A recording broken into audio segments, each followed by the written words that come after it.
I'm I'm learning to navigate the conversation a little bit better.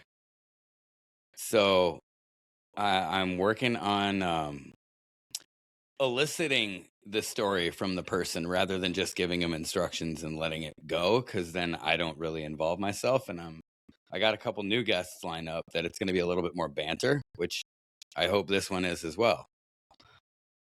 But without further ado, welcome to the Crash Podcast, episode 4. I have now becoming a friend of mine, a great dude, an inspiration, and definitely a pivotal person in my life, Justin Wenzel. Thank you for taking the time to come on here. Thank you for having me. I used to do so many of these, and I'm excited to get back on as a guest for once. Right on. So I think I told you this is the Crash Podcast, and Crash, I've rolled it into different acronyms for each guest and each kind of story that we roll into. For yours, with knowing what I know about you, I'm going to go with chaos, rock bottom, awakening, systems, and healing. Oh wow, that's pretty good. I like that. That's actually perfect. Great. That's awesome. So I wanted to start off. I mean, I know a bit of your story. Yes, what's available on social media. Yes, what we talk about often in calls, one-on-ones, and all of that. But I want to hear it told by you. So let's rewind all the way back to early years. Where are you from, and where did addictive tendencies and self-destructive tendencies originate? Maybe even before the Interesting. addiction manifested. Yeah. Wow. So I'm originally from Michigan. I was born in Michigan, in an automotive family, General Motors, obviously, Motor City. Um, and that was kind of like my upbringing was in the automotive world, which ultimately probably is what led to my near demise, being in that industry for so long. And it's very much like a work hard, play hard situation, lot of drugs, a lot of alcohol in the showrooms. Just we used it like as performance enhancers in a way, and then used it as coping mechanisms later on, all in the same day.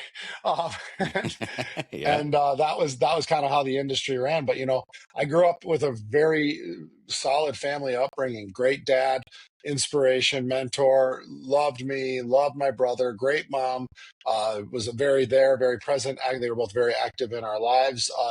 Not the structure for like the lifestyle that you would imagine. Very very good upbringing.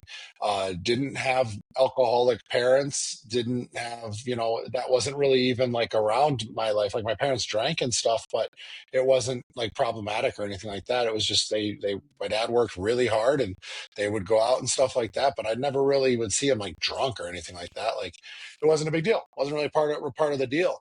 Um, I can remember when I got into middle school, though, I started experimenting, and it was weird actually. Like the stuff we were experimenting with, like we started smoking cigarettes and stuff like that. I had a couple of friends that were a little bit older, and we would smoke cigarettes. I remember getting caught for cigarettes and like for smoking, and I didn't really have any punishment. My dad was just like, "I'm disappointed in you," and that was like enough for me to be like, "Oh my God, I'm never going to do that again." But I totally did.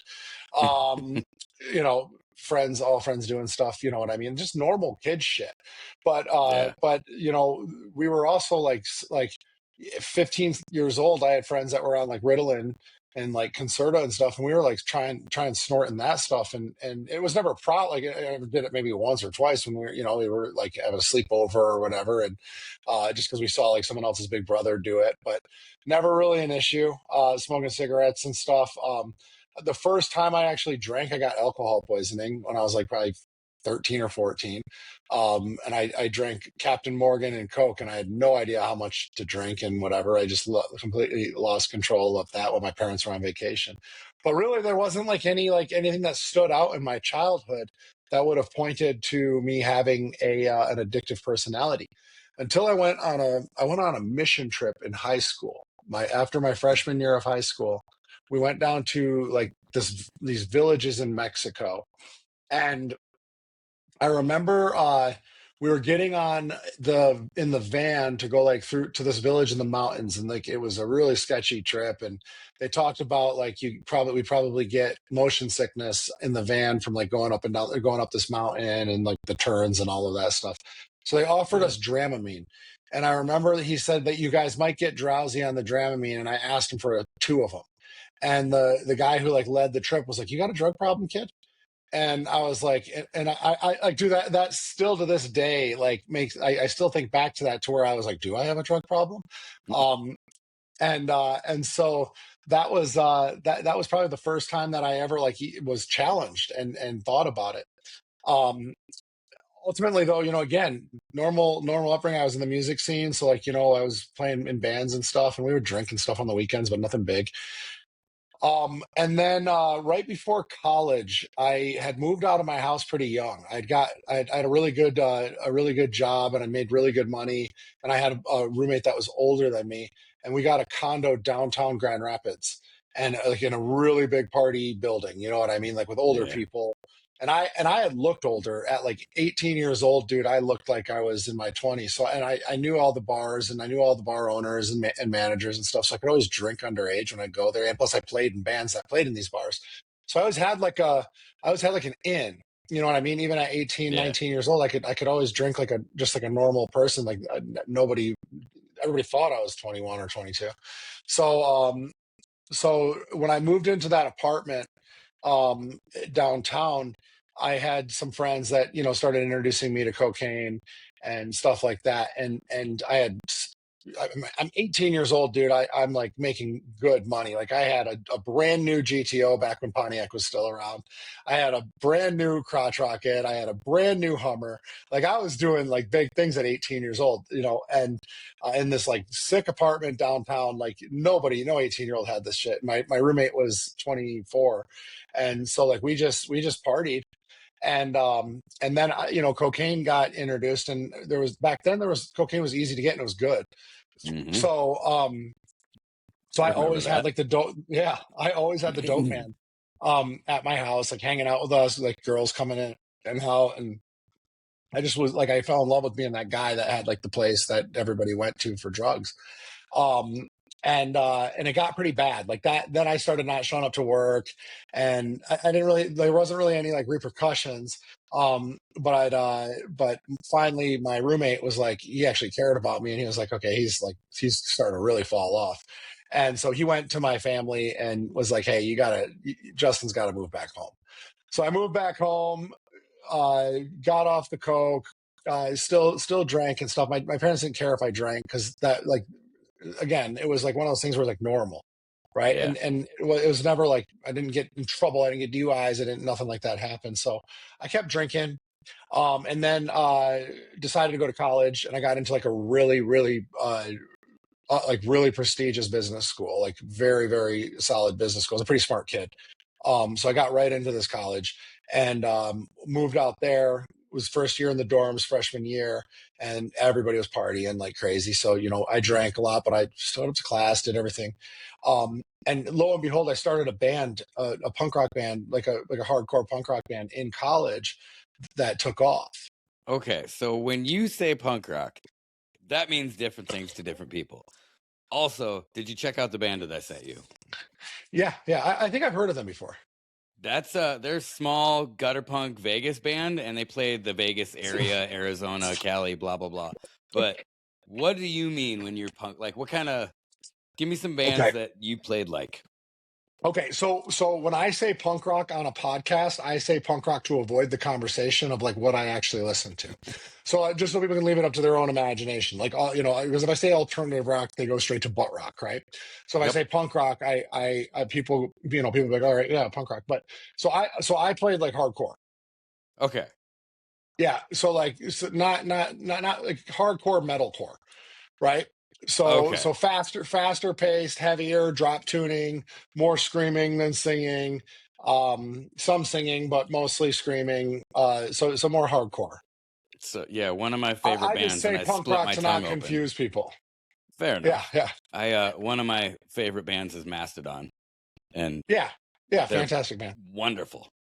Yeah, Their yeah. I love drummer is them. insane, but yeah, right So on. like so since we're on the topic like that would like if I said that like they're stoner rock, right? That's the name. That's their genre. It was like heavy Yeah, stoner rock.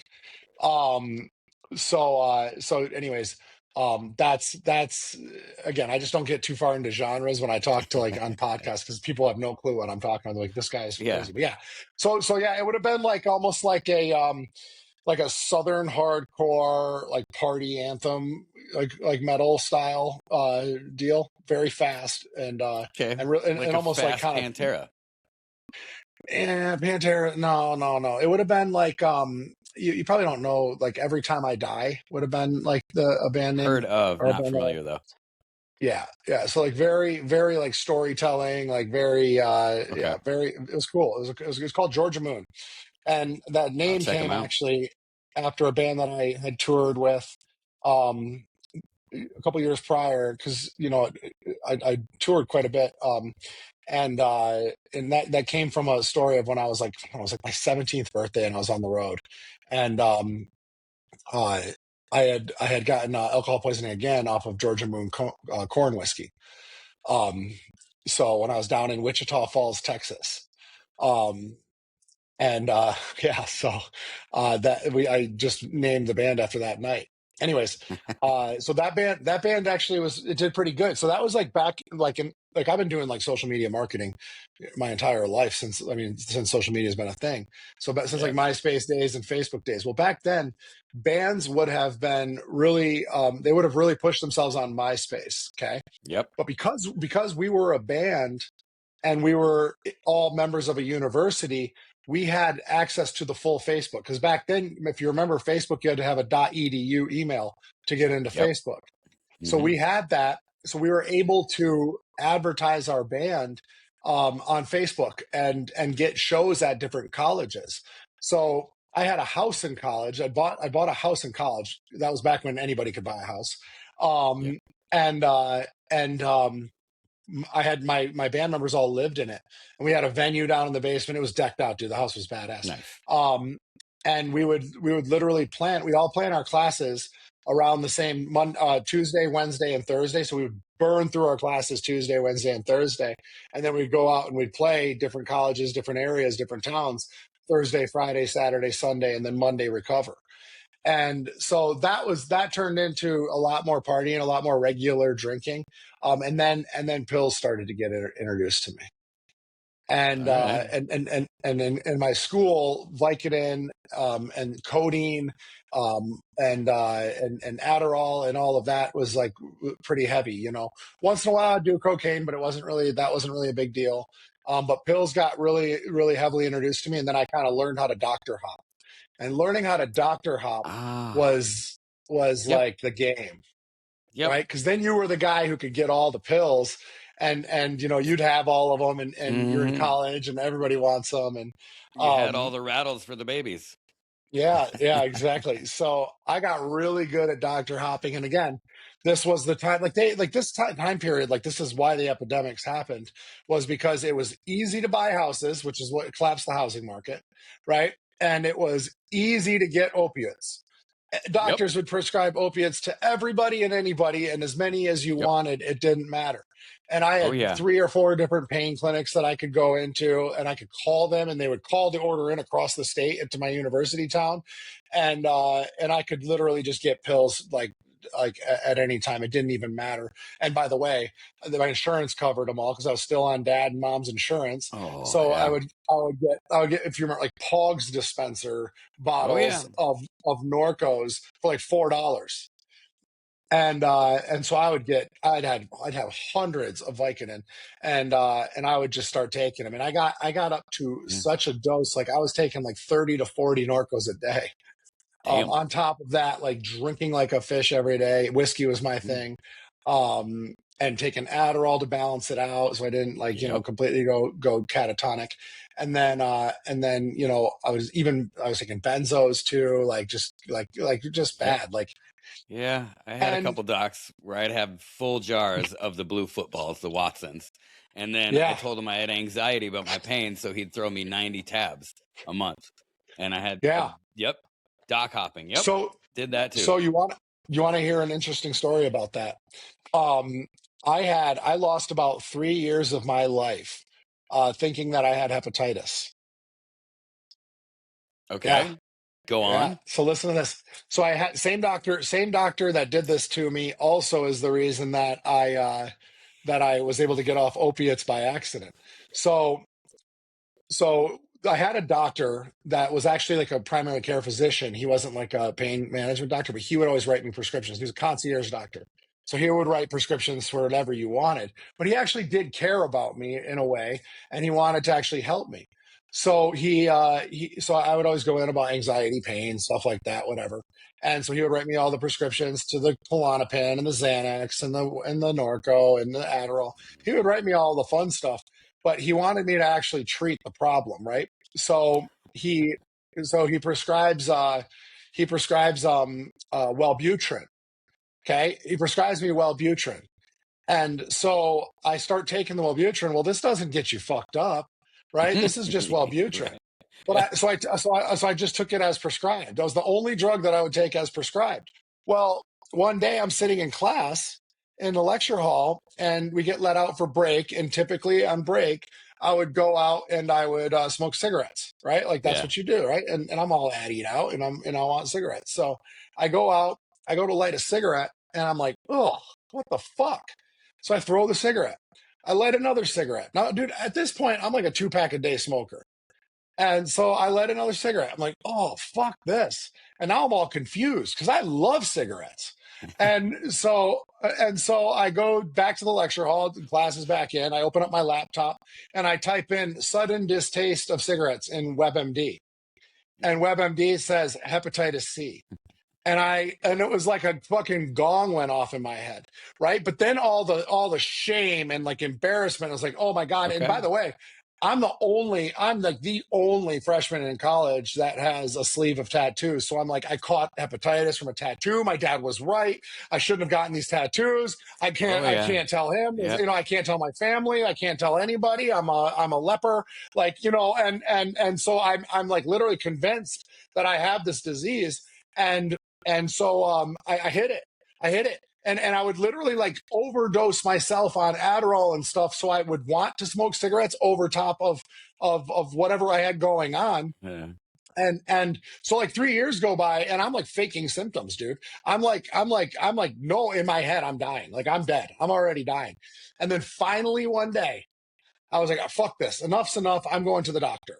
So I go to the doctor and I sit down on his table and I'm like, that's it, doc. I already know. You don't have to tell me.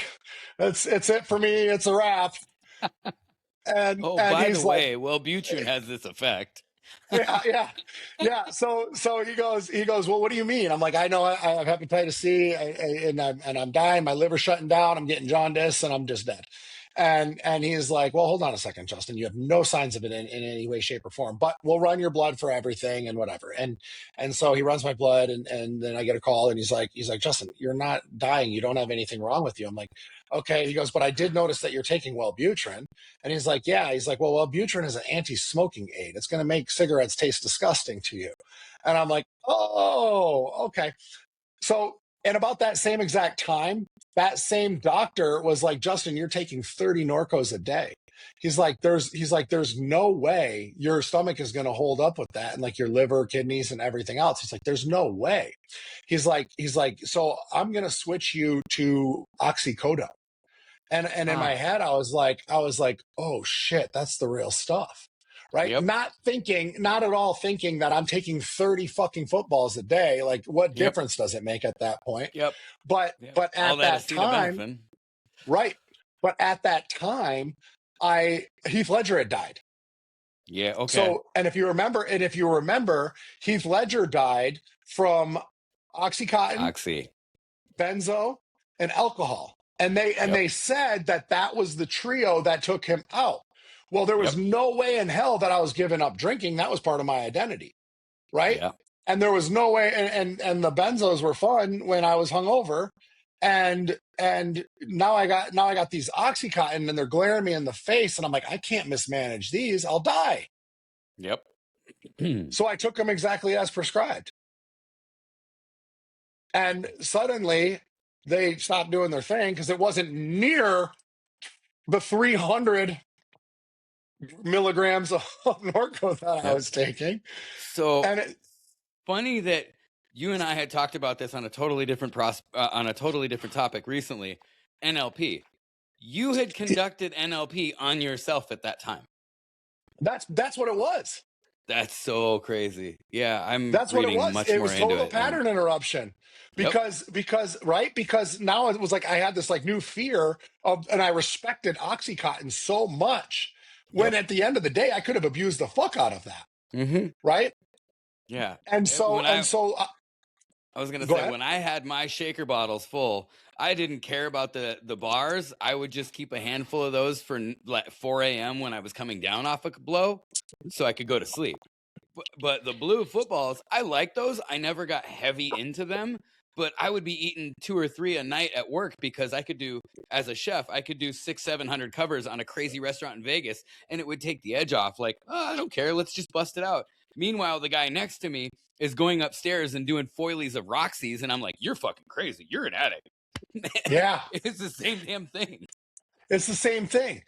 And but again, we don't our drug addict brain or whatever, we justify it, and we Yep. don't know. So I took them exactly as prescribed, and then they just weren't doing their thing.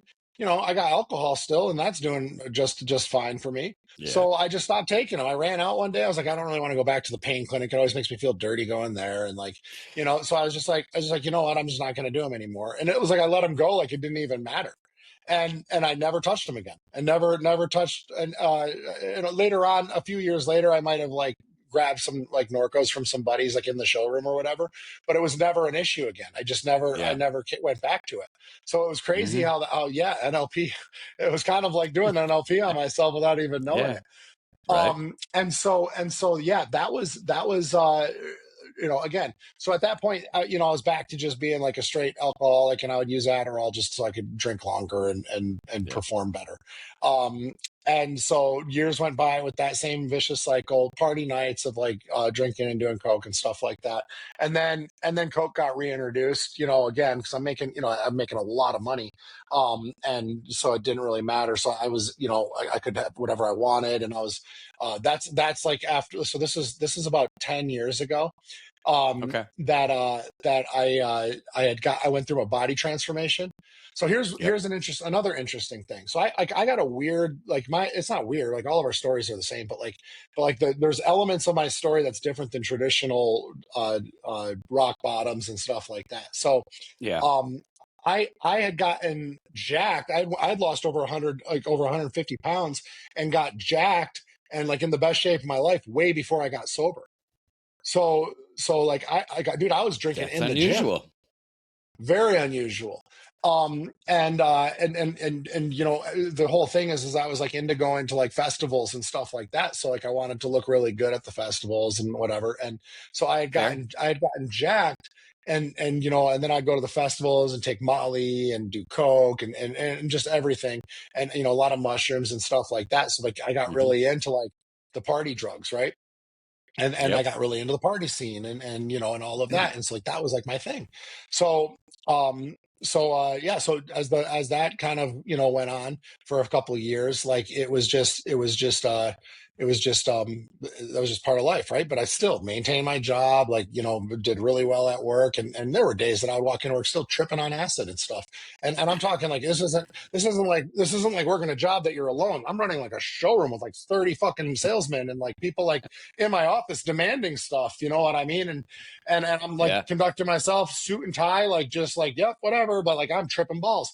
So like, no one ever knew. That's the other thing too, is like no one ever knew. Like you You would have pulled never it known. And off. I was like, oh, always.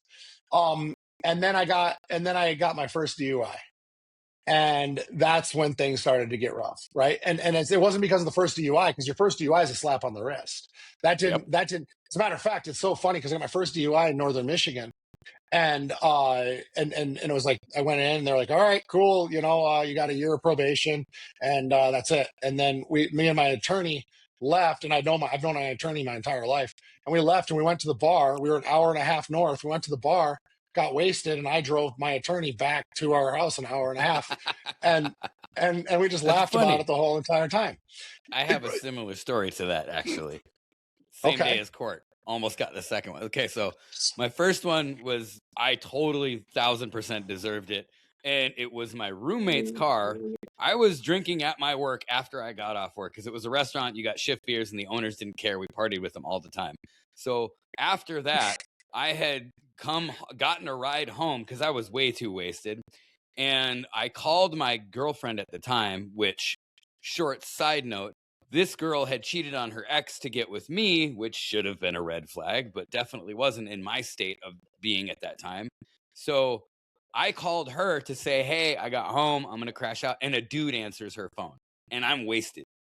So I grab a fucking kitchen knife and I grab my roommate's keys. I had a copy of his keys just because. Grabbed his car. It's raining and I'm driving on the highway 60, 70, 80 miles an hour, whatever it was. Started hydroplaning and I hit the median and it bent his axle. I jump out. I tried to bend the axle back with my hands because I'm drunk and cop pulls up behind me. I don't know how long it was later. What happened? Oh, hydroplaned and hit the wall. Have you been drinking? Yep. So get in, go to jail, blah, blah, blah. Months later, I end up going to court and my, at the time, through marriage, uncle was one of the defense attorneys for the Minnesota Vikings. So he did it pro bono, didn't care. I go out later that night to a bar. Of course, it was slap on the wrist, probation, $2,000 fine, whatever. I go to a bar. I have a couple beers and I'm eating some appetizers, just hanging out, doing like karaoke or trivia or whatever the hell it was. I get in my, at the time, 89 Buick Regal that was pull me over red.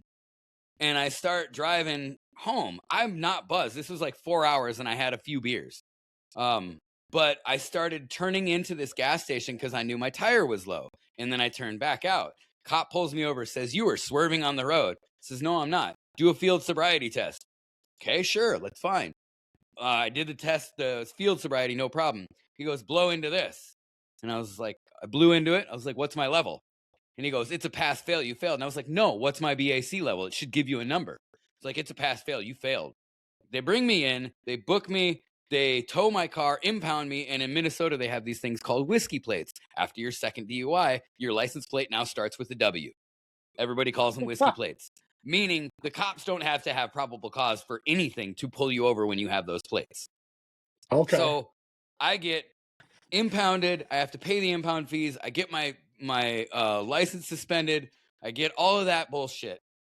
Like 6 months later, I get a letter in the mail that says your charges are being dropped. Your blood alcohol level, because I ended up pissing in a cup at the city county hall or whatever, your blood Yeah. alcohol level was 0.06. So they dropped it all. It still to this Oh, day shows up as an arrest, but never as a conviction. So I went back to City Hall and I was like, fuck you guys. Give me my money back. Give me my plates back. And I want a refund of everything because you paid me to get, or I had to pay to get my car out of impound and everything. So, yeah. yeah. That's interesting. Yeah. So my second one was a little bit wilder, but the first one, the first one was a super drunk. But we had it reduced down to my first DUI, and it wasn't a big deal. Yeah. Wild enough though, I had a bag of coke in my pocket, and the cop had up north had known me, so he was pretty cool. I rode in the front seat with him, but he barely searched me. So I ditched the blow in his car, and because I knew they were gonna shake me down like at the actual precinct. Yeah. And so that scared me for like a month. I thought about that. I'm like, what if they found that shit? Like, what's Oh, gonna happen? fuck. Anyways, so I got that, and it was no big deal. I didn't have to do anything, no real probation or anything like that. So I just kind of carried on with my lifestyle. went to a music festival and just used a copious amounts of Molly. I came back, my serotonin was all fucked up, and I had gotten to work one day, and at this point, it was getting pretty bad.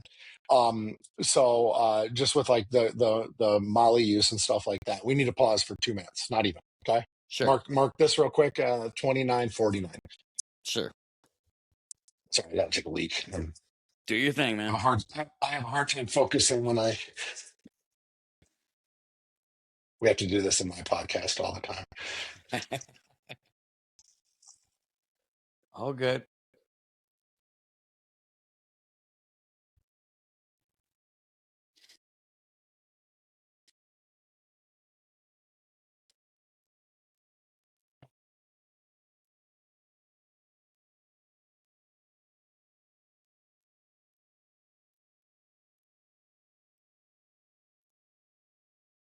Just make sure you mark it and then just edit it out.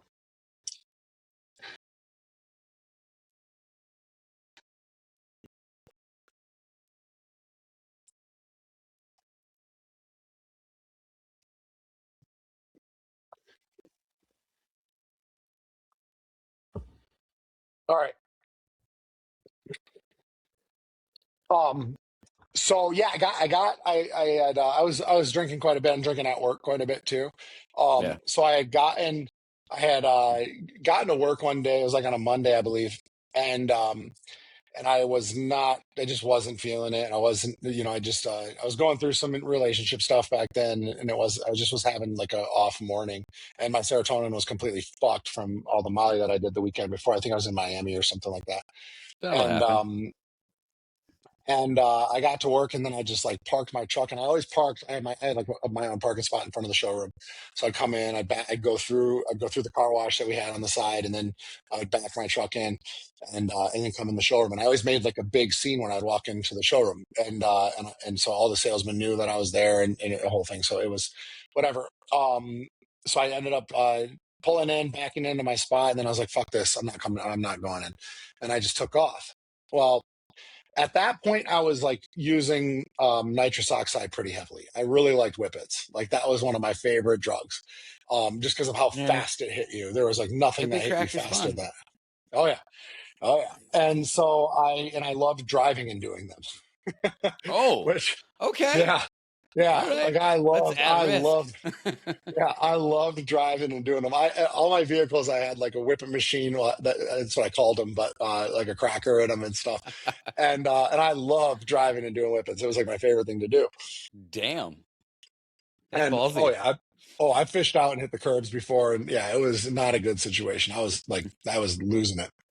Um, and so I decided just to drive north. And so I just got on the highway, and I got a big crate of whippets, and I was, I had my cracker, and I was just driving north, and drinking seltzers, gay, but whatever.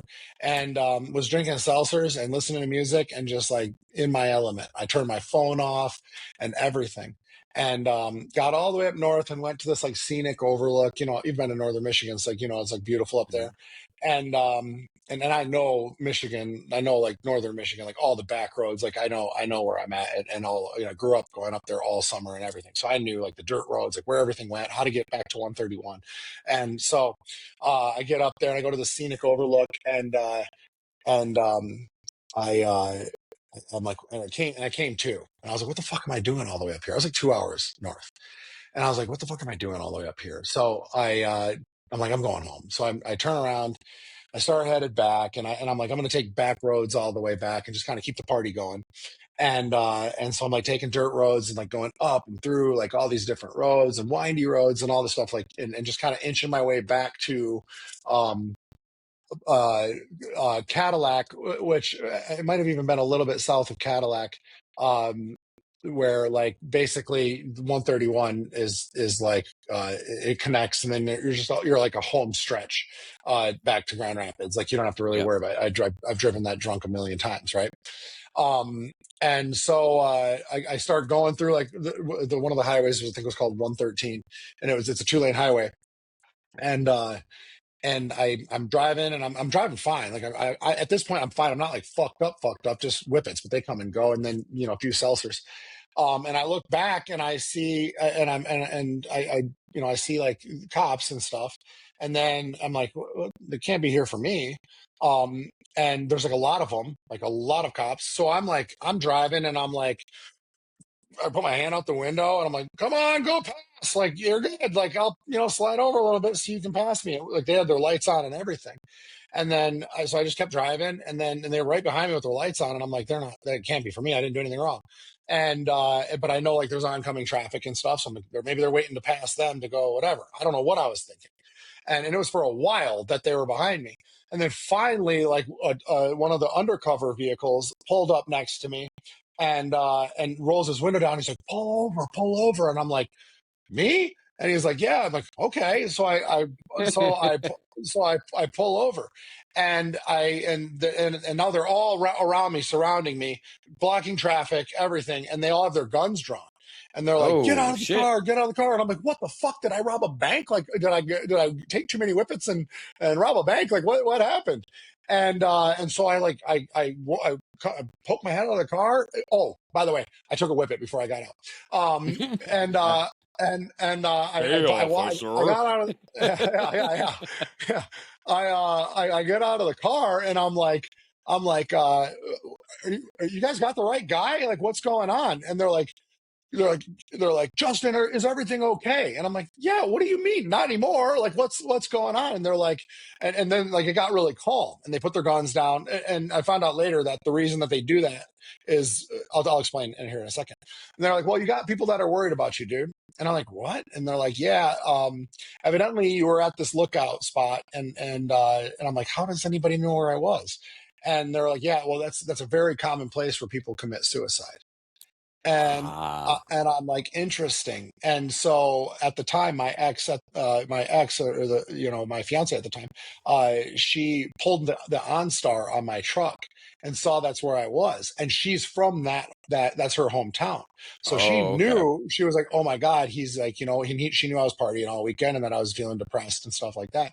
So in her head, like, I was going up there to off myself, and unaliving myself was not even like a part of the equation at that time. Later on it was, but it was just like, and it was odd behavior for me to just drive up there, so that could have been maybe like a thing. But Yeah. yeah, I'm like, yeah, I'm totally fine, guys. Like, what? Like, I wanted to blow off some steam, so I went for a drive, and they're like, okay, no problem. um, and so they're like, all right, well, cool. Well, we'll just run your license, just make sure you're good, and then you're good to go. And I'm like, all right, cool. Here's my license, like whatever. I was like, totally fine. And so they run my license, and then they come back and they're like, hey, bro, you are on probation for a DUI a year ago. And I go, yeah, Ah. okay. Like, we have to do a breathalyzer if we pull you over. And I was like, okay. Ooh. I was like, okay, no problem. Well, I blew a .06. And so below the legal limit, but it's zero tolerance because of that. So they're like, Yep. fuck, dude, we do not want to take you in. We do not want to arrest you. Like, this was a complete fluke. And by the way, they had the helicopter out too.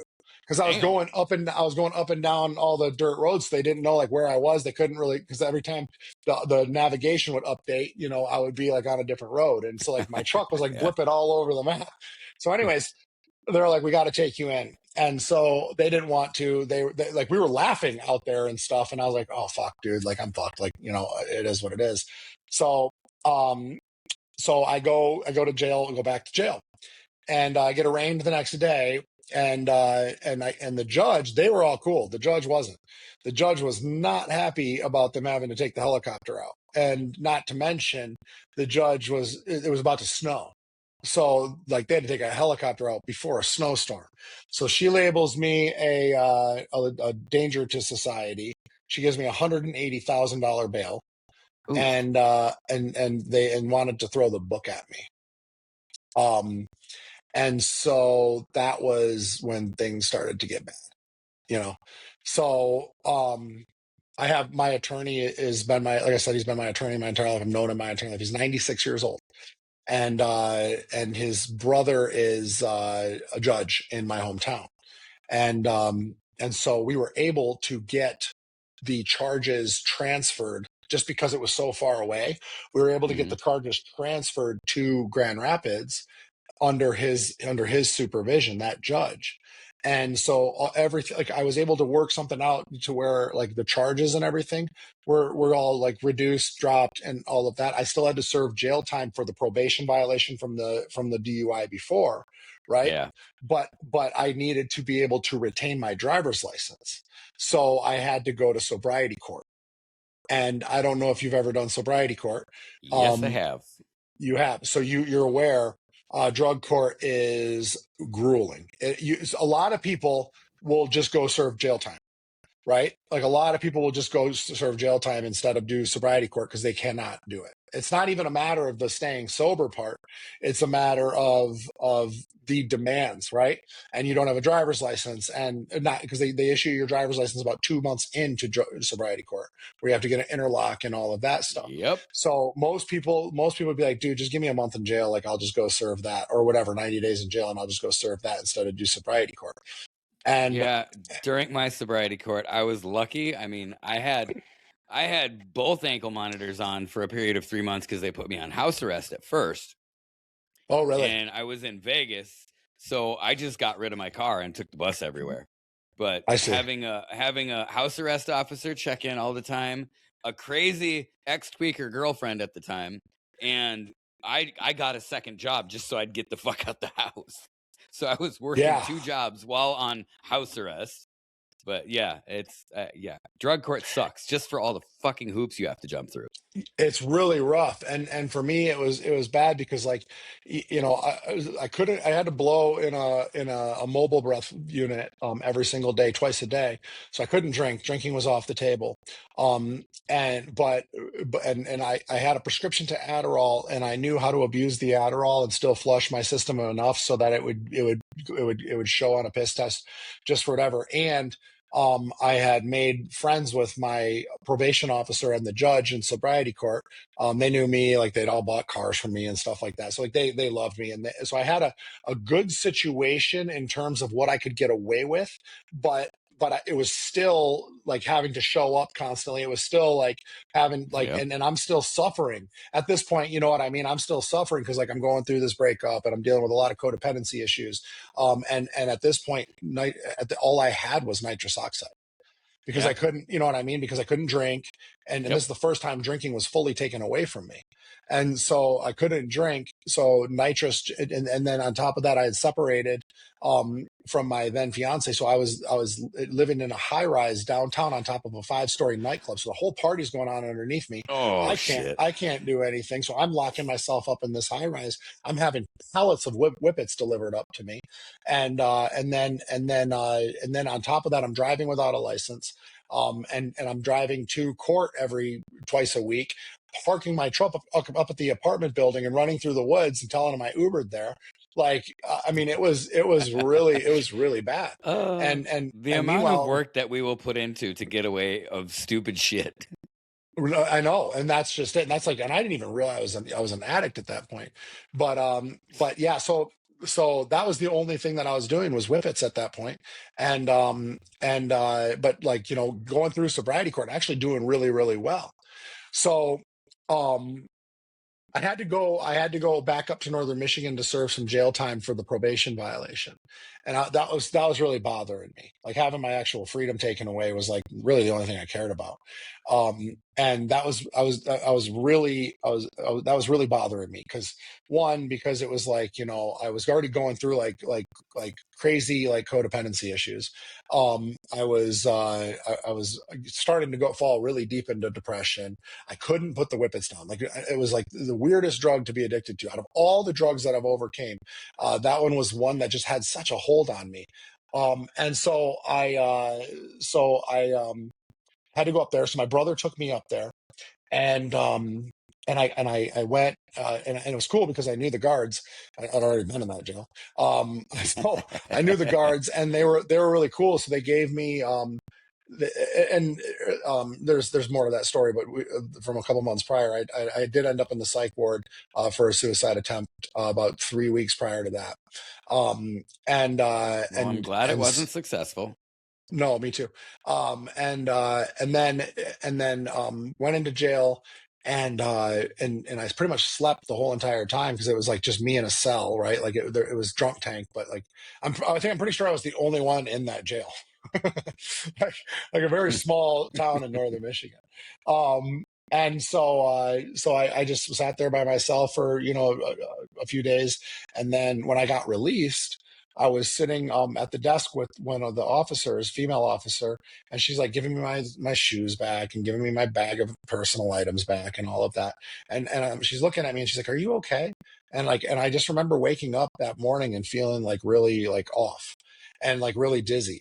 And I'm like, "Yeah, I'm fine." And I go to put my belt on, I stand up, and I just fall over, hit my head, piss myself everywhere, and I wake up in an Damn. ambulance. And I'm up and you got to remember, I'm up in northern Michigan, so like there's Yeah. nothing up there, right? Mm-hmm. And so I wake up in an ambulance, and they take me to like their version of ER, which is basically a ready med. And Yep. they stabilized me, they gave me fluids, but they don't have the equipment to really tell what's wrong with me. So I hung out there. And on top of that, my brother was at a wedding the night before. So he was supposed to pick me up from up there, but he got wasted and overslept. And of course, jail, like when you get out at like, at any time, like, and so I got released at like 3 in the morning. And so I sat at the hospital for a while, and my brother finally showed up. It was like 3 in the afternoon. Um, and they released me. We weren't sure what was wrong with me, but at that point, it was like I was just done, dude. I was just so done with life. Like now I'm passing out, right? Like I have no control over like what's going on with me. I have to. By the way, I have to go back up here and serve more time for this, like because they allowed me to separate my time so I could be back running the companies. Because obviously, like I had a lot of people that relied on me. Um, and so it was like a too big to fail situation. Um, and we worked a lot out, but still, like I'm like I got to come back up here and do this again in 2 weeks. Like it was a nightmare, and my depression was just so high, and I was like, you know what? We took the 2 hour drive back to Grand Rapids. My brother dropped me off at my building, and I had it all planned out on the drive back. I didn't say a word to him. And we're like best friends. Like normally we'd be listening to Howard Stern, laughing, talking. I didn't say a word. And when he dropped me off, I went to my garage instead of the building, and he thought that was odd. And so I went up to my garage, got in one of my trucks. My goal was to like get like so faded out from nitrous that I was like numb and just end it. So I had my 9 millimeter and stuff, and I was like just ready to end it. And I was sitting in my truck in the parking garage, and next thing you know, like right as like I'm like just like done, like, and I took my shirt off for some reason. I don't even know why I did that. But my brother swings the door open in my truck, and he's crying, and he's like, "Dude, we need to get you some help, man." So I went to first I went to the hospital because it was that at that point it was like 9 o'clock at night, so there wasn't a psych ward that could take me. Plus, we had no explanation to why I was passing out. So I went to the hospital, but this time I'm downtown Grand Rapids, which is like very, very like a very good hospital. It's very nice, like a Yeah. Mayo Clinic. And so they were able to actually like hook me up to machines and see what was going on with me. And turns out I had given myself a ton of blood clots in my lungs. Ah. So we all know why. Um, Yeah. Yeah. and so I had to sit there for a week while they put me on blood thinners and monitored them, and so on and so forth. And and then from there, I went to the psych ward, and that was while my family kind of figured out like where I was going to go, and and we ended up finding a treatment center in Orange County. So that was like a 2 year span, bro. So like I had already That's not been drinking or drugging other than nitrous for 2 years. And so I went to treatment. I didn't have to go to like detox or anything like that, but I went to treatment, and it was primarily for suicide. And I went knowing that I had a drug problem at that point, obviously, but it was more for mental health. And when I got in, I started going to AA. And that was and I had been to AA before, but it was always like I was carrying a court card, so like I had to go. yep. And so in this situation, it was different because like I had now finally surrendered. And I was like, you know what, if I'm going to do this, I'm going to do it right. But of course, I still had the control problem. And the control problem is what usually kills you. So Mm-hmm. my thing was like, when my first couple months was like, yeah, I'm going to work a program. I'm going to do this really well. I'm going to take full advantage of this time that I have away from work. You know, I went to a really nice treatment center, and it was in a really nice home, like downtown Huntington on the beach. Like it was a nice situation. It's a very expensive treatment center. And I had to pay cash for it. But it was like one of those things where, you know, I was like, if I'm here, if I'm doing this, I'm going to do it right. But when I Yep. get back, I'm taking my life back. I'm taking my home back. I'm taking my relationship back. I'm taking my companies back. I'm taking everything back. And that was like my main thing. And it was like, this is it. And I would tell everybody too, I'd be like, I'm going back to my thing. And they're like, I know we've all heard that before.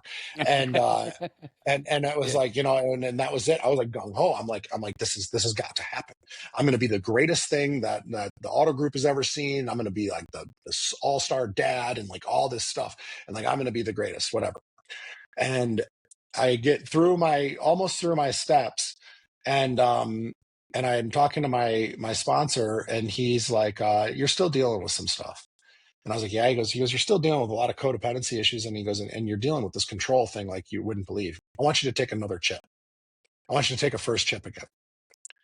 And I'm like 90 days in, and I'm like, "Okay." And he's like, I want you to take another chip, and I want you to start your treatment program over again." And I was like, holy fuck, like that's gonna be like 200 grand. And he's like, you have money. He's like, do it.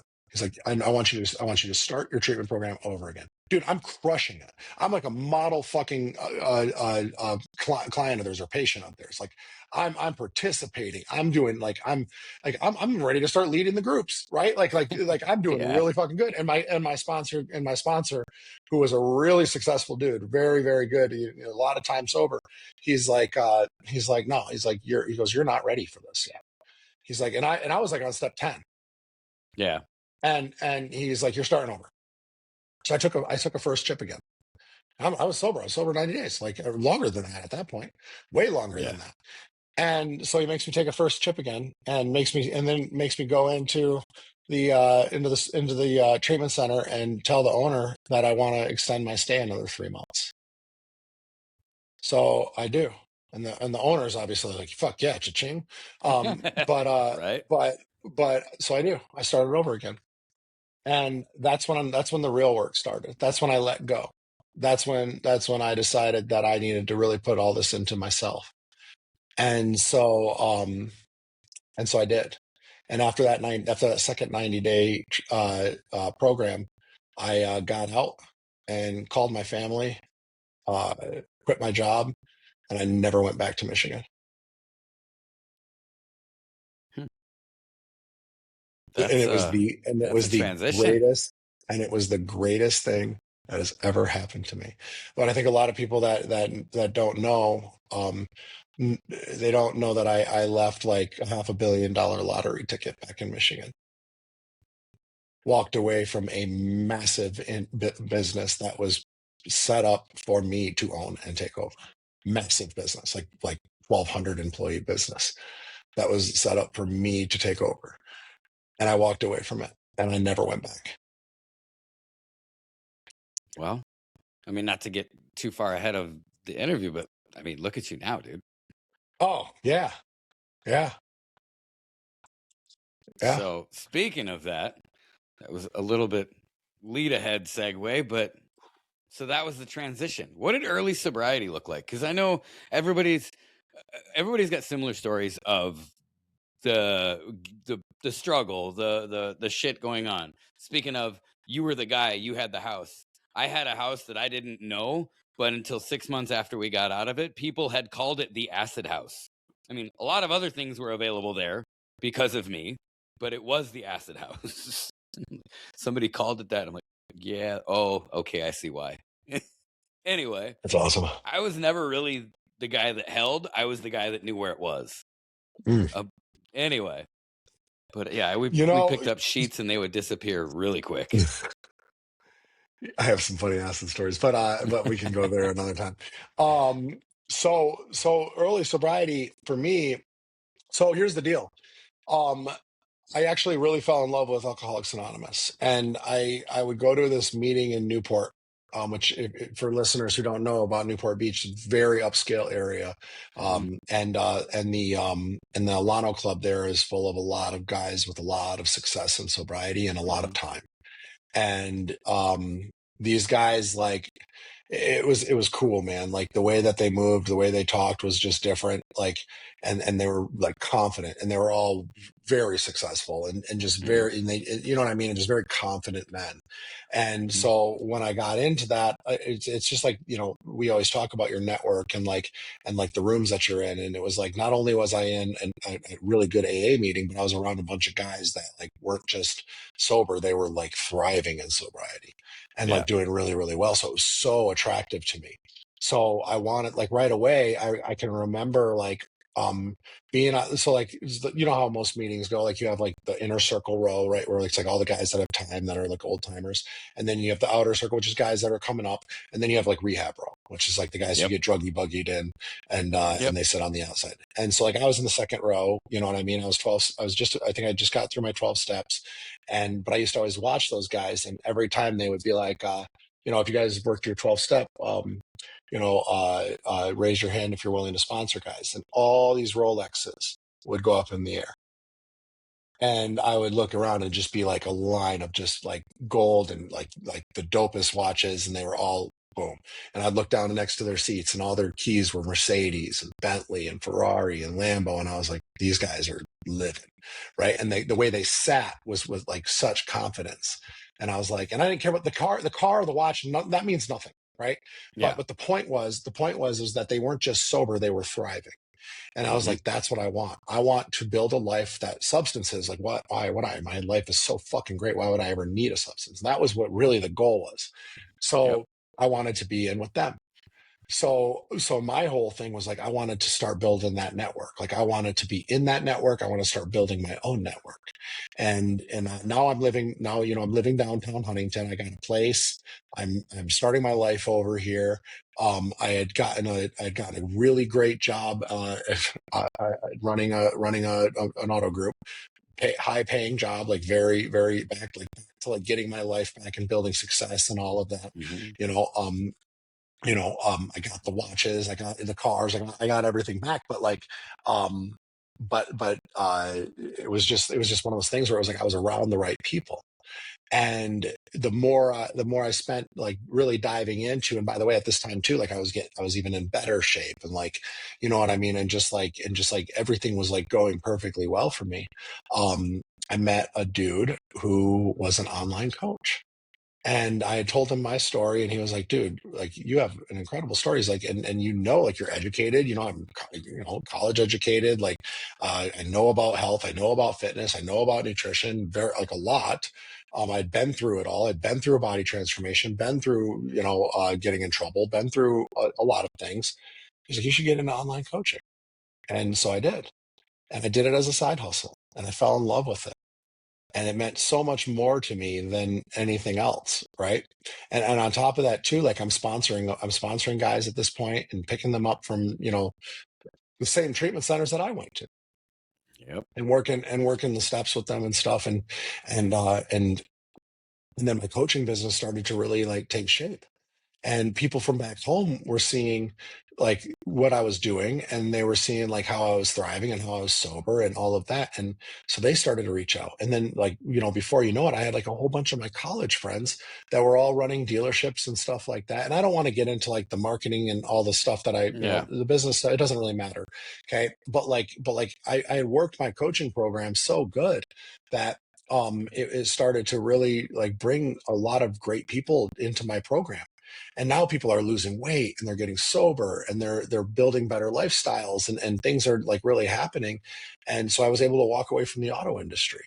And then I just went all in on my coaching business. And now, like, I'm building a network in personal development and fitness. And now people are asking me to get on stage and go on podcasts, and all kinds of stuff. And I start building a following on social media. And now I'm going on major sobriety podcasts sharing my story. And now I'm standing on stage, and I'm speaking at massive sobriety events and massive personal branding events, and getting an opportunity to do paid speaking engagements, and just wild stuff that I never would have thought anything would have happened. So it's like, it's been literally, and if I could tell anybody that's listening to this, like, how important your network is. The program's great. The treatment was great. The support was great. All of it was great. But if I didn't have the men in my life, in the rooms, and in the personal development arena, and in the fitness arena, and all the things that I have, which you're in my like network now, like you know the JWX network, but obviously you know the people that I know now, right? Those Mhm. relationships that I built were not overnight, but they certainly weren't old relationships that I've had forever, right? Yeah. And so those relationships with the Tony Blauers, the Jay Ferrugias, the Bruce Cardenases, the Dr. Trevors, like the list goes on and on and on of like the people that I've been able to work with, not only work with, but mentor them. And for a different reason, of course, but like, it's been like paramount to my success in sobriety. I had no pink cloud. I had no rough second year. I have, and the thing is too, is it hasn't all been fucking hand jobs and lollipops, dude. It's there's been trials thrown my way. There's been business situations that have gone awry. I went through a divorce in sobriety, right? Like, there's been a number of things that I've had to like come through, and maneuver through, but I've done it like, and no one even fucking noticed. You know what I mean? Like it was like he Yeah. got divorced. Like, what happened? Like it didn't spiral out of control. I didn't even like isolate or do anything. I just leaned into my guys. I leaned into my network. And so I would tell anybody that's listening to this, like, listen, I'm as big a drug addict as it gets. Like, maybe my story doesn't look as terrible as others, but that doesn't matter. I still had the same chemical dependence. I still had the same codependency issues. I still had the Mhm. same self-sabotage problems. I still had the suicide problem. I still had all of those issues. I still had the negative self-talk. I still had the bad habits. It's all the same. It's just dressed differently. It's just wrapped up in a different packaging. But Yep. here's the thing.